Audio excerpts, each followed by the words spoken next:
These are stories of outdoor adventure and expert advice from folks with calloused hands. I'm James Nash, and this is the Six Ranch Podcast.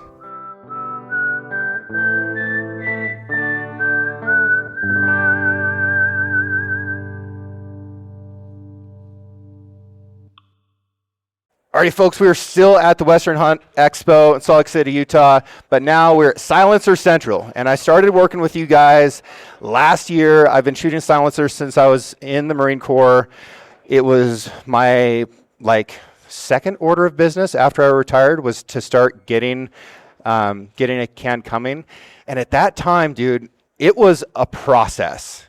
It was way harder to get a silencer than it was to, buy a new vehicle. So I had to go and pick one out and then go to the sheriff's office and make an appointment and get fingerprints and take those fingerprints back and fill out these forms. Waited for freaking 7 or 8 months, and then finally this thing shows up and I have to go back and get it. It's an ordeal. But now we're in the 21st century and things have changed. Right. Talk to me about the process before we get into anything else. Talk to me about the process of acquiring a silencer through Silencer Central. Yeah, so there's a few different steps to it. The biggest thing our company does is make it easy for you. Your first step's going to be either calling or going online. Yep. Get in touch with one of our sales guys like you see here. And you talk to a human, which is nice. Yeah, 100%. And it's kind of up to you. You can go online and, if you know exactly what you want, you can go online. An American human at that. Yep, 100%. Yep, based in South Dakota. Yep. But if you're unsure as your first time, always call in. Make sure you're getting the right thing because it is a process. Yeah. And they'll guide you down the path, whether it's a Dead Air, Silencer Co., anything like that, a Banish. They'll make sure you have the right suppressor for what you're doing. From there, they fill out most of your paperwork as far as just your name, shipping address, all of that. Yep. And then we ship you a fingerprint card, and then we ship you or email you a link to your customer portal. You go in, you fill out the rest of your information, take a selfie with a smartphone for your photo, and then you wait for that fingerprint card to arrive. Once that arrives, you do your own fingerprints at your house and mail it back to us. Yep. From there, after you have your ATF login, all that good stuff, we schedule a phone call with you. We make sure you have all the correct information, review that with you, we submit you, and then all you do is wait. Yeah. And then it just shows up at your door magically after you're approved. Yeah, which is incredible. Oh, yeah. Yeah. And then with that phone call portion of it, I think people might be like, oh, man, that sounds like a lot of scheduling. I got a hold of you guys, and I was like, hey, I'm right between trips. I have 17 minutes of free time over the next 3 weeks. And you're like, sick. 90 seconds from now, somebody's going to call you. Yep.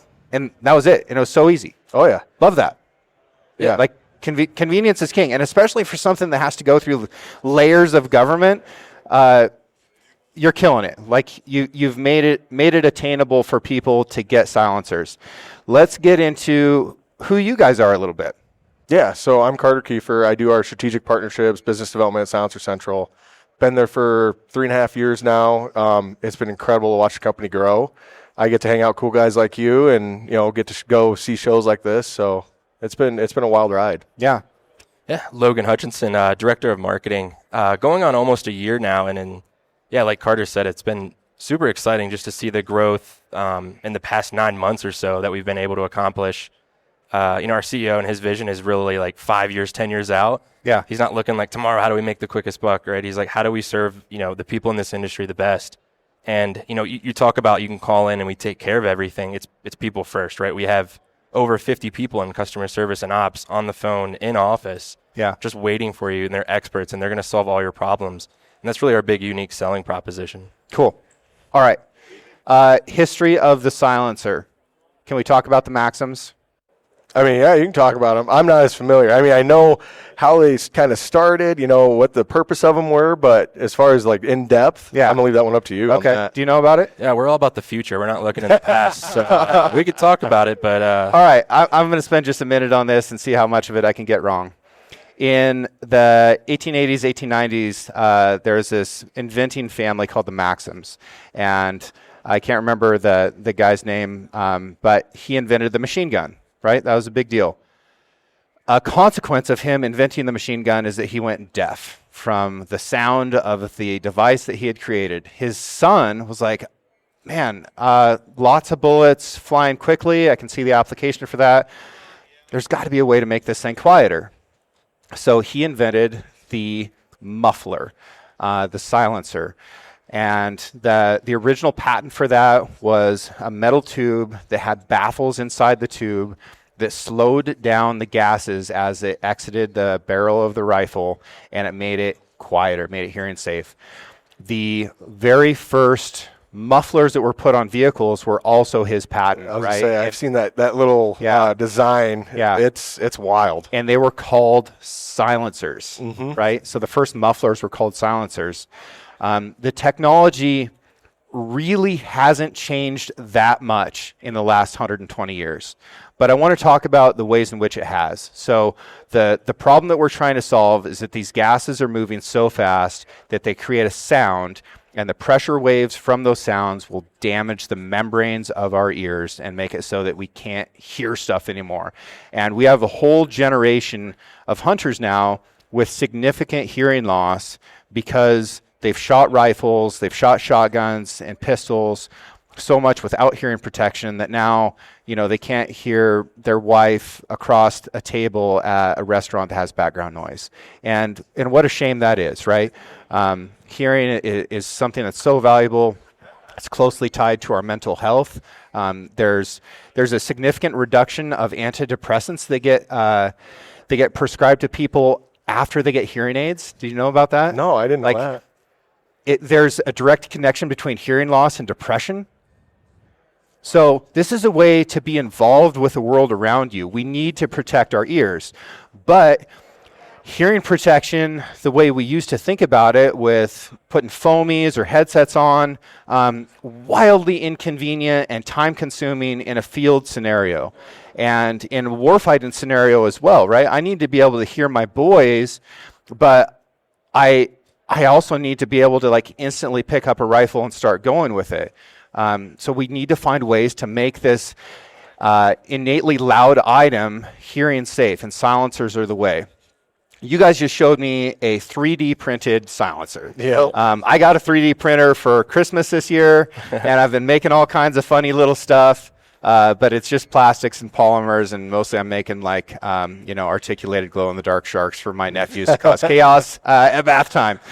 But how in the world do you 3D print materials like titanium and Inconel and all that stuff? Yeah, I mean, it just comes back to technology, right? I mean, you have high-grade lasers, you get higher quality material in the powderized form. I mean, you're familiar with 3D printing, but from there, let's assume that not everybody is. Yeah, so I mean, you have Inconel or titanium, whatever material you're going to use. It comes in a powdered form. Yep. And as it's inlaying it into this suppressor design, a laser is hitting it and basically welding it, right? Okay. I would almost compare it to, I'm no engineer, I'm no expert, but it's almost like micronized welding. Okay. So I mean, you can get some very, very fine detail. You can get more intricate designs. You're not just stuck to a lathe machining parts. Yeah. So that's where I feel like the future, kind of like Logan was joking about, it's going to kind of be in that additive space and maybe even hybrids of that. Yeah. You might have a machine base with a 3D printed end stack or baffle stack. Yeah. So it's getting a lot more intricate than the original gun muff. The gun muffler. Yeah. But it's incredible, even just to see the designs across the space after additive really took off. Yeah. I mean, there's probably 50 brands that start doing it now. Yeah. I mean, it's incredible. Yeah, it's a technology that is really coming on. And what I like about it, what you alluded to, is that you can achieve geometries with printing that are impossible with machining. Exactly. Yep. And you can start to move the direction and speed of those gases that are exiting that barrel in new ways that make it both quieter. You can reduce recoil more. And you can also prevent toxins from coming back towards the shooter, which is a big deal. Yeah, and I'd even talk on the prototyping side, right? Our engineering team, they get an idea, they have a hard product in their hand in 2 days. Yeah. So I mean, they can take these theories that this design is going to work and actually test it within a week. And you can get specific down to exactly what that person's looking for. You mentioned hunting, right? No one's really wearing ear pro. You want to be able to hear your surroundings. So then it's all right, well, you want it to be hearing safe. Well, how quiet? Yeah. Do you want it to be light? Yeah. Are you going to be putting high pressured rounds through it? And, after we make these prototypes, our engineering team is out there and it almost looks like, a patient in a hospital with all the wires they have connected. The technology we have on testing now makes it so much faster. Yeah. And we can measure every single thing that a person might want from a suppressor. It's pretty insane. Yeah. I joked about it a few minutes ago over at the Leupold booth. There's currently 2 things in my contracts with clients that they're not allowed to bring, and that's expandable broadheads and burger bullets. Because they lack lethality, and we're out here to effectively and ethically kill an animal so we can bring it home and eat it. Should add a third one. So I've talked about this for a long time.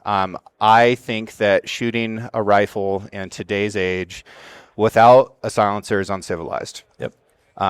You simply have nothing to lose by adding a silencer to your gun.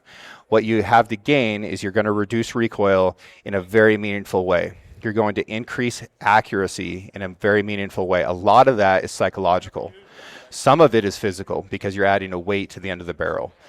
And then I can't prove this, but I do believe that the increased pressure that goes over the ogive of a bullet as it passes the baffles helps to stabilize it during the most vulnerable stage of external ballistics, right? And I think that is part of the accuracy gain as well. So we've made it quieter. We've made our gun more accurate. We've made our shooting process a lot more enjoyable. We're disrupting wildlife in our area a lot less, and you're not blowing out your guide's ears. Well, even on that aspect, you can hear impact, right? You can hear impact. You can see impact because you reduce recoil. We shot an elk with my mom here a couple years ago. We snuck in on this herd to about 220 yards. They were feeding out through this meadow. There's like a little pine island that we were hiding in, and we had this cow tag, and it was the end of September. Like one of my favorite times to cow hunt is when the bulls are still bugling in September and October. Most underrated hunt in the country, bar none, because you get all the elements of like a bull hunt, but you also get like really edible meat, which is fantastic. So finally this cow like separates from the herd a little bit. Mom's up on the tripod, takes her shot with silencer. The elk in this herd, 200 yards away, do not even react. They don't even react until she runs the bolt to reload, right? That's great. Yeah. And it's not that they can't hear it. It's that they don't really react to it. Yep. So she runs the bolt. They kind of look over at us. I'm like, all right, stop. And this cow's standing there, right? She's kind of getting wobbly, losing cabin pressure. And a bull walked over to this cow and tried to breed her, and she fell down dead. Wow. Right? God. That is what silencers do in real life. In real life. So what I'm going to add to my contract now is if you want to come hunting with me, you don't have to have a silencer, but you do have to have a barrel that's threaded so that I can put one of mine on. Throw it on there. Like, absolutely. We're going to be hunting with silencers right now. I had a client, a very lovely person, love her so much. She came last year with a muzzle brake on a Gunworks. It had a goofy thread pitch. I couldn't put a can on it. That's never going to happen again. That was miserable. It was a bad experience for her too. It was her first elk, and she walks up on it. And she made a gorgeous shot, and like it's this moment, and her freaking ears are ringing like she was, just front row at a Blink-182 concert in 1997. Like, it's too bad. Like, we don't need to add that pain to it. And we have thousands, right? We did a recent just user-generated content. Hey guys, tell us about your stories, right? And thousands of 4 to 5 pages that people wrote up with pictures of them, their kids, their wife, like their father who has hearing aids. Like, it was really incredible just to hear firsthand. Like, yes, we sell suppressors, but at our goal is we feel really passionate that every gun should be suppressed. Yes. Right? There's no cons. And we're seeing that in real time now, and the same like with your mom, right? Yeah. That story just makes us feel great. And like, all right, we're doing the right thing, and that really is what drives us to keep pushing. Yes. And look, we have to think about this stuff. We have to think outside of the animal that we're hunting. We have to think about the impact that we're having on that entire environment. And hunters are good about leave no trace. We're good about light hand on the land. We should be out there hunting like Bigfoot and just they're just being like the idea that we were there, but you can't really prove it. And the less impact you can have on that area, the better. Like, that's something that hunters are so good at. And I'm actually fairly critical of non-consumptive recreators because they tend to wear really bright clothes. They've got their JBL speaker blasting Fetty Wap. Like, it is an issue out there. Yeah. And they're displacing a lot of wildlife from places that they're going to visit, a high lake in the mountains, stuff like that. And they don't realize the impact that they're having, whereas hunters are deeply concerned about the scent that they're leaving behind, about where they're walking, about how loud they're going, and they're doing that all the time. I love that for us. So yeah, like another story to kind of prove your point even further. Back home in South Dakota, you know, we don't have that many trees, so deer don't really bed around houses, right? That's where most trees are. I went out coyote hunting the other night right behind the place. There was probably 30 deer bedded on this hillside. Yeah. You know, and we got the thermal running and all of that. I shot a coyote probably within 250 yards of this group of deer. They never stood up. Proud of you. You hit him? You got him? Oh, absolutely. Yeah. Man. Absolutely. Yeah. And Feels good, doesn't it? oh, yeah. Every time. Every time. There's never, yeah. It's a high every time you see one in a thermal. It's even higher once you connect with one. Yeah. But I mean, those does and deer didn't even stand up. Yeah. They didn't even acknowledge my presence there. Yeah. And I know if you had unsuppressed, they'd been blown out of they're out of the county. For sure. People can think about that from a couple different ways. If you start to get into the Midwest where you've got smaller properties and these little farms where people are trying to keep, this buck that they've been watching for years on their property, they're like, oh, I don't want to scare him off and he's going to go to the neighbor's place. I'm thinking about it from a standpoint of those deer are bedded in that field because that's the safest place for them to be. Like, their ultimate job is to survive. And if you displace them from that position, now you're putting them in at least their plan B. So now they have to sacrifice their security, their chosen location, to a place that's less ideal. And you might not think about, I just caused a bunch of deer to run off. What could happen is now they went off into a place where they don't have good defenses against predators due to the wind conditions, the vegetation, whatever. And now you just killed one of those does because now it's in an area where the coyotes can sneak up on it and kill it. Yep. Right? And all you thought you were doing was shooting a coyote unsuppressed, and thought you were doing a good thing where you might have actually made it worse. 100%. Now what you did, you made it better. Yep. Right? Love that. Those are things that we should really be thinking about. And now that it's so freaking easy to get a silencer through you guys, I don't know why not.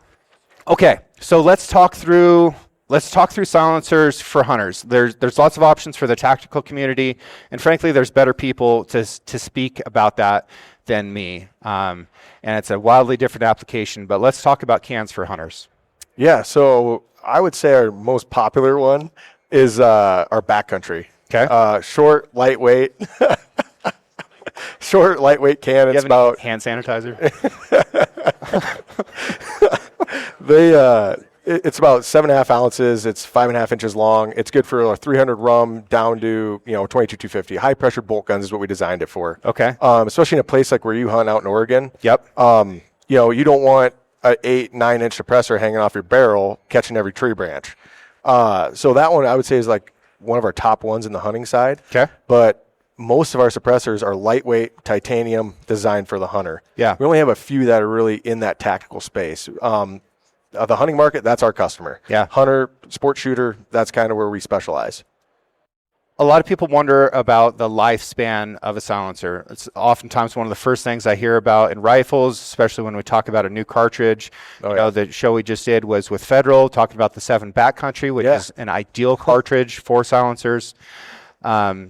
So a question that I know people are going to ask is, how many rounds can I get out of that barrel? Right? And a barrel is a wear item. They're like tires. That's a fair question. Yeah, 100%. They're like tires on your pickup. Nobody would ever buy tires and be like, are these things going to last my whole life? Like, no, they're not. Barrels wear out. Can I wear out one of your silencers with a bolt-action rifle? I would say no. In your lifetime? We haven't seen it yet. Yeah. I think that's the big thing. Our engineer, right, he's like, it's kind of like when people ask, like, is it full auto rated? And we're like, do you have a full auto? And they're like, no, right? Yeah. And it's kind of like that. It's like forever, but we're not giving you a guarantee necessarily, but it would take a lot. If I wore one out let's say I got dedicated and I had a shipping container full of ammo and nothing to do but to go burn holes in cardboard. If I wore one out and called you guys and I was like, hey, I wore out a silencer, what would you do? Lifetime guarantee on Banish suppressors have a lifetime You guarantee. send it in, yeah. And honestly, we'd be like, how'd you do it? Because Yeah, we want to replicate this. And I'm see- not even mad. I'm impressed. through every round of testing, right, we're putting thousands of rounds through each, like reiteration of each can, right? And we'll even, like, it's not full auto rated, but we're running full auto to see what happens on different cans we do. The new 9K, right, we did 300 blackout subsonic full, right? And we're crushing through, like, just to see if we can break it, and we haven't. I was going to even go to the backcountry. You're talking about the 7 backcountry, right? That's a pressured cartridge that nobody's really tested or heard of. Yep. They tested with our backcountry suppressor. It's the That's what official suppressor official of the suppressor. backcountry. Yeah. So it was funny. Their testing team and engineering team called me and they're like, "Hey, we need some more backcountry." I was like, "Oh, great." They're like, "Yeah, it's doing really, really well for this round." And they sent over the specs for the round, and we were like, you're just going to test that?" And they're like, "Oh, we already got 2,000 rounds through it." They're like, "Okay." Yeah. So we did our own testing. I mean, 85,000 PSI, I think is what it is. And I mean, that's high pressured stuff. And it's welded can, never had an issue. Good. Yeah. 80,000 PSI is the number that Sammy That's what they're approved. saying. Yeah. Yep. Which is about right. Having worked with those high pressure cartridges in the past. Something that I didn't talk about on that show that I'll talk about now. Think about like a 45 auto shooting a 200 grain bullet. That's 40,000 PSI. Mm-hmm. If we go up to a 300 Win Mag, 200 grain bullet, like wildly different capabilities between a 45 auto and 300 Win Mag. That's 60,000 PSI, right? So that's what we gain in that 20,000. And then we add another 20,000 onto that, and you've got the 7 backcountry. People can't help but think about scale in a linear fashion, but physics doesn't work like that. So when we add another 20,000 PSI, we're adding orders of magnitude. It's not linear, and that's why they're pushing a 170 grain bullet, 3,000 feet per second out of a 20-inch barrel that better have a freaking silencer hanging off the end of it. Otherwise, you're going to be hunting with somebody else, not me. You can ask Luke on our engineering team, who had to sit at the range and put 300 rounds in one sitting through it, right? Yeah. And a bolt-action rifle. He didn't come into work the next day. Right? Yeah. His shoulder, that's just like, that's a lot. That's a lot. That's a lot. A lot of reloading. I'll say most people probably don't even put 30 rounds through the rifle in a year. You know what I mean? Your average hunter. Sure. Yeah. Which is fine as long as they're doing lots of dry firing. Oh, yeah. Folks, I want you to be shooting more. 100%. Yeah, you got to pull that trigger. Get used to your gun. And dude, I also give a piece of advice that I'm not good at taking myself, but I want you to reduce the number of guns you're shooting often. Like the people who are the deadliest shoot one rifle. And I don't really care what it is, but the more you shoot one gun, the better you're going to be with that gun. So if you're going to shoot multiple guns, you need to shoot them all more. But yeah, get to know your silencer. Let's see. Other questions people might have. Point of impact shift. Yeah, depending on, you got barrel harmonics, you got all that, fun stuff. The lighter the suppressor, usually the smaller the shift. Yeah. You're hanging a weight off the end of your gun. Exactly. I would say our average, like a backcountry, you're going to be like a 2 to 3 inch difference. Yep. And then once you re-zero your rifle, it's going to be the same. Yep. I usually find MOA. Yeah, exactly. Yeah. Usually I'm bringing it up 1 MOA and maybe over a quarter or half, something like that. So not a big deal. Mounting systems too. If you're running off a muzzle brake mount versus direct thread, that also plays a factor. Another question that people have, shout out to video games for getting this wildly wrong. What's it do to velocity? Speeds it up by, I'll say, 15 to 30 feet per second. Yeah, it's like the biggest myth, right? For new people is like, doesn't that affect it, right? And it's like a little bit of help, actually, right? Yeah. There's a little bit of not enough for us to where we're like, it's going to vastly increase, but there's no degradation. Yeah. Is essentially the cell there, which is, I think, the biggest myth in silencers. And I think that is that high pressure squeeze when it goes past the baffles. I've talked with some engineers about this because the pressure on the back of the bullet after it uncorks from the rifling is almost non-existent, right? And now you're going into these different chambers, these different baffle chambers, and you're going to have pressure on all sides of the bullet. But because the way the bullet is shaped, with it being skinny in the front, getting larger, and a lot of them having a boat tail, I think that squeeze as it passes the baffles is what is actually causing it to increase in velocity.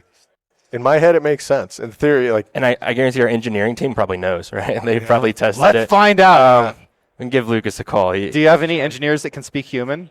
Yes, Oh, yeah. Lucas is the shout out Lucas Van Langton. Absolutely. He is the best engineer in the game, and I go to him, right? Being director of marketing, usually it's those two don't necessarily combine, but Yeah. I go to Lucas, and it's not just Banish, right? Hey, we want to carry this new suppressor. Let's go out and test it, and Yeah. tell me everything from your side of like how it works, and then I kind of spin that to say what's the customer want, and he's the best in the game at what he does. I love how you said that, though, speak English. We make fun of him because he can speak human. Yeah. Yeah. He's really good. That's fantastic. Yeah. What a unicorn. Oh, He is. absolutely. Yeah. I always give engineers a hard time because, what are they going to do? Like, come look at their shoes and, like, mumble at me that I've hurt their feelings? I still give him the hardest time out of anyone, right? Like anything you could think of, I blame Lucas for. But he's incredible. Yeah, and mostly I do it because I'm jealous because they're so much smarter than He's I am. very much smarter than I am. So when I'm looking at a new silencer myself, there's only a handful of factors that I really consider. And I'll go through my process, and I want you guys to inform me on other things that I should be considering because I'm not a silencer expert. I'm not the guy. So I look at the weight.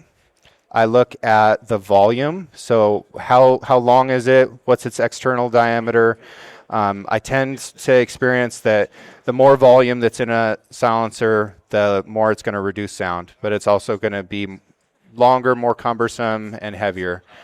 I look at which calibers it can fit and whether the mounting system will allow me to switch from, say, 223 to 308 to maybe something like 338.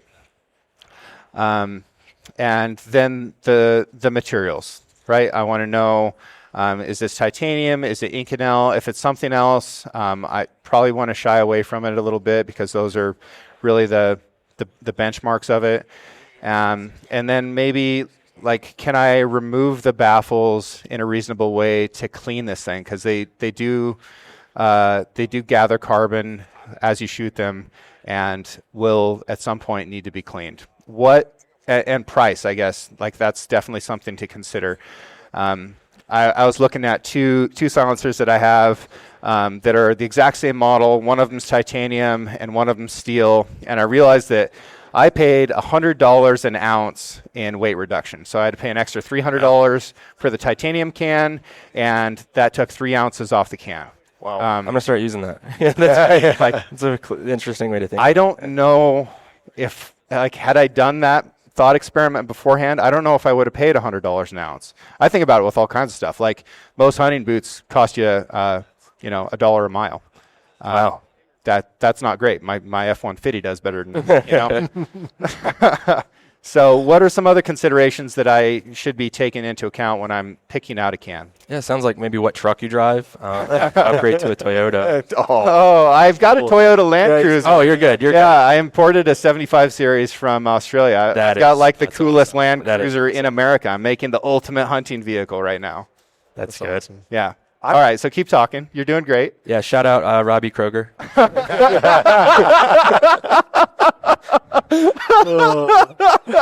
Oh, that poor guy. No, but I think you nailed it, right? When someone calls in, and the website's also in design, and we keep optimizing for that, it's, what are you shooting? What's your purpose? Yeah. What caliber? What gun? Yeah. And then it's price, right? Yeah. And then, you can really start diving into weight and all those things. But after a few of those questions, you can really narrow it down to like 3 or 4 silencers. And then out of that, it might be a brand that they recognize. Like, I know Dead Air. I'm going to buy that. It's like, okay, perfect, right? But I think you nailed it, right? What are you, like, tell us, and then we'll keep guiding you. From everything you said, I can't think of anything else I would really poke on. Like, I would say probably number of baffles, right? The number of baffles, Yeah, okay. because, you can have the same dimensions of a can, same volume, but if it has 1 baffle, it's probably not going to be as efficient as one that has 11 baffles. Gotcha. Because, Yeah, think that's a every good time point. it hits a baffle, like a milk truck, it slows it down every baffle. Yep. So that's one thing I would say to consider. And that's even changing because of the additive manufacturing, too. Some of them don't even have, like, a standard baffle in. Right. and that's what, like you said, like serviceable for you. Like people really love that, right? They can take it out, clean it, do all that. For me, Yep. I'm like much more just keep it simple. The backcountry is my favorite because I don't have to worry about taking the baffles out and moving and messing it up. It is what it is. I know how to clean it. And Yeah. I'm good to go. Cleaning is a question people ask. It's pretty straightforward in most cases, though. But I think that covers Yeah. the biggest elements. So with cleaning, a piece of advice I got from a guy at a sniper match years ago was to weigh your can. Like you weigh it on your scale when you get it, write that down, and then weigh it periodically. And as soon as you've accumulated an ounce of carbon, I can't remember exactly what he said, but I think it was something like that. Yeah, somewhere around there. Ounce or two of carbon. Well, now it's time that you need to clean that thing. Yeah. Yeah, kind of that weight is the best way because, you can look at the, blast baffle like, oh, it looks pretty clean, but, further down the line, there's that carbon's building up somewhere. And I also think of it, tell me if I'm wrong about this, I feel like once a can gets a little bit dirty, it gets a little bit quieter. It depends. Yeah. It's surface area, right? Okay. So that's kind of the play. Some, if they're filling up with carbon, you're losing that volume, you're losing surface area. Yeah. So it's going to be a little bit louder. Yeah. It's all in design. Yeah. Gotcha. I think one thing that's interesting to talk about is like kind of that like first round crack piece, Yeah, right? first round pop. Yeah. So that's another thing. The first time somebody shoots a suppressor, that first round, Yep. you're inserting gas into that can. Yep. So then your second shot's actually be quieter. It's Yeah. going to be more dampened. People, they'll shoot one time, they're like, "Whoa, man, that was loud." And then the second one, like, "Why is that way quieter?" Yeah. It's that first round pop. Sure. Which for bolt action rifle guys, just is what it is. Yep. But if you're, say, plinking with a 22 rimfire, that's where you're really going to notice that there's a huge reduction in decibels. Decibels are also something that are nonlinear. That is a horrible metric of measuring Yeah. things for people to make sense of. Like 92 decibels to 130 decibels, like it doesn't make sense how much louder 130 is. It's orders of magnitude. Yep. It's not linear. Yeah, for sure. That's why, when you talk about like decibel reductions, people look at that, right? That's kind of the clickbait of a lot of cans. They're like, "Oh yeah, it reduces this much." Yeah. And I mean, I would rather look at the volume, look at, the product itself and, judge it for yourself. If you can go test one, go test it. Yeah. Versus just looking at a number on a website and saying, "Oh yeah, that's the one I want." So testing cans. I mean, I've got to go through all this crazy tax stamp process. Where can I go to test a can? Where can I go experience these things to actually see what's going to work for me? Yeah, I mean, there's events like CanCon. Okay. People can come in, test suppressors, things like that. I know Bagar Experience, they have their rifle experience. They run quite a few different suppressors. I mean, even your local gun shop, some of them have, you can go in there and test whatever they have on their shelf. Yeah. Yeah. Or you could just get a Buy one. Banish can and never look back. Honestly, that, it's kind of a do-all can. It really is.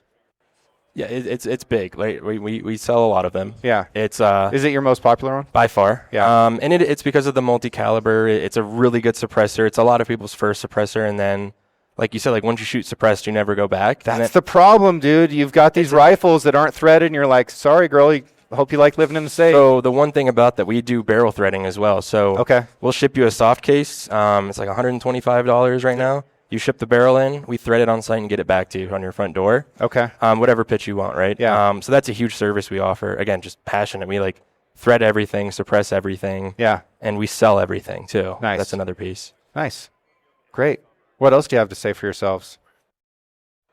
I don't know. I hope it draws some tags. That's all I Wouldn't that be nice? That'd be pretty nice. Yeah. Yeah. That'd be cool. Anything that you're hopeful for this year?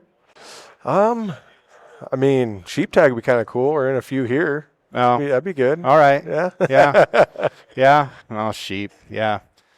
Hardest thing about it's getting the tag. Yeah. That's for sure.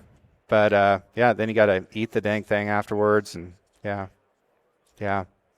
I think there's some Stockholm syndrome with people who have sheep tags because they talk about how good they taste, and it's like, man, if you order that at a restaurant, I think you'd be upset, but you just spent a lot of time and money, and you're going to trick yourself into thinking it's good. But yeah, elk and beef, boys, elk and beef, that's where it's at.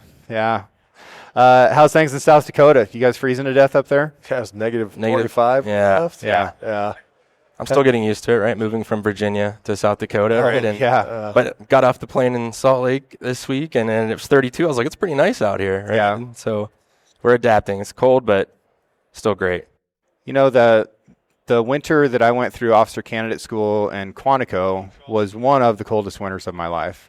It snowed about 3 feet in one storm. We had to clear the parade deck with our entrenchment tools. We had guys getting hypothermia big time, especially in water obstacles. One guy got washed out, who's an NCAA national champion cross country runner. Smoked me on the run, but when it came to getting cold, I won the war on that one. Yeah. But yeah, man, Virginia has a real winter. I think the other toughest winter I ever had was in Kentucky. That's a legit one. But South Dakota, man, you guys just get real sharp, like Bitter. the Yeah. air hurts your skin kind of. I always tell Painful. Yeah, I always tell people it's the worst place to live. Don't ever move there. Yeah. Don't look at hunting there. Yeah. Just stay far, far away. Yeah, And I get it now. Like being a year there, I'm like, yeah, I want to keep this a secret. Yeah. Like come here and pheasant hunt. It's amazing. The hunting is great, but I like it's pretty quaint. It's growing. It's growing really fast. Is it? It's Yeah. very fast, but yeah. it's a great place to live. Good. Well, thank you guys, honestly, for what you've done to make such an important tool accessible to people, because it was really tough. It was so tough to go through that process, and the wait time was crazy. What's the wait time at right now? So we actually just pulled data this morning. So again, disclaimer, like this is not a guarantee of how it's going to work, but submissions since the beginning of January, just through Silencer Central, individuals were 4 days and trusts were 7 days. Okay. And that's since January, which that's insane, right? So the reality of that is because of the travel time with fingerprints and sheriff's departments and stuff like that, what can you reasonably expect from when somebody first calls you, talks to somebody about what can they need, to when they're actually screwing it on the end of their gun? So one thing too that we have made a ton of improvements in the past few months that you'll start to see kind of in real time as you start going through our process. We've cut it almost in half. We started rolling it out in different states slowly, but again, having a big tech team has helped that. So I would say, like realistically, 30 days, right? Like was kind of the norm after the whole thing, just making sure everything worked. But expect that to be expedited here pretty quickly. Okay, so less than a month would be a reasonable expectation. And most of that you're waiting on the mail service. Right. Yeah. Yeah. And some of this has to go ground mail for some reason. Yeah, federally regulated item. And that's the thing, and that's what we get a lot of phone calls about it, right? Like, well, where is it? Why is it? And we're happy to answer it, right? And a lot of these things were just out of our hands, and luckily we do work closely with FedEx and the ATF and everything of like, how can we help, right? Yeah. We have this data. How can we just expedite and make this better for the consumer? Yeah. Which has been really helpful for us. We're really proactive. Yeah. I think it's bonkers that that the silencer is considered to be a firearm. Like that. It makes no sense to me whatsoever that a tube with no moving parts that cannot fire a projectile is considered a firearm. I found myself in a situation one time where I wanted to fly somewhere, but I didn't want to have luggage. I was like, oh, I'll just carry on my can. I needed a can when I got there. Can't do it, right? Oh. Because it's a firearm.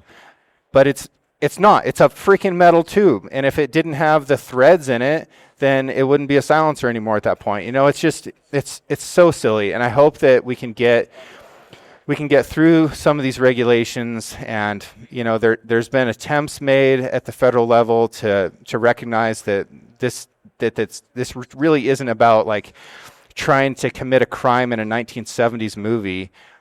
This is about hearing protection, and it's about not displacing wildlife, and it's about making shooting a more pleasant experience. It's still plenty loud. It doesn't sound like it does in the movies. It's just not a thing. But in the meantime, just go through the process, take the month, get the can coming your way. And if you haven't done it yet, please do. It's just straight up uncivilized not to. And I'll actually go back because you're asking about like how long it takes. If you see us at a show, so we do 200 trade shows a year, right? Just like Western Hunt. Is that all? Yeah, just a few. Have you considered like working harder? Yeah, tell you what, that's one thing we're known for is hustling, right? 200. It's really nice when a customer comes in, like you see here, pick their can, they purchase it, do photo, fingerprints, everything right here in the booth. Yeah. And then most time when they leave, they're just waiting for it to deliver at their house. Yeah. Yep. Yeah. How rad is that? I might peel around the corner and do that myself right now. There's no might. Yeah. We're going to walk you right there. So, all right, guys. Silencer Central, where can people find you? Where can they start this process? Yeah, on our website, silencercentral.com. Our phone number is all over there calling for our sales experts. They can do the same thing. We've also now, guns.com Yep. is now selling suppressors that we fulfill, which is a huge process. So Yep. if you're already set up there, you can purchase through there. And again, we handle all the fulfillment. And we're starting to expand that process too, just because, again, our passion is to get the silencer in your hands. We're good at that. Yep. But if you prefer to buy in Brownells or guns.com and you're a customer there, we want to make that a reality. Okay, cool. Great. Thank you all for your time. Thank you. Appreciate you. Yeah, Thanks thanks for for what you having us do. on. Bye, everybody. Thank you to everyone who has taken the time out of their busy lives to write a review for the show and share it with their friends. I'm extremely proud of how intelligent, engaged, and adventurous this audience is. Original music for the Six Ranch podcast is written and performed by Justin Hay. Art for the Six Ranch podcast was created by John Chatelain and digitized by Celia Harlander. Thanks for listening, and we'll see you again next week.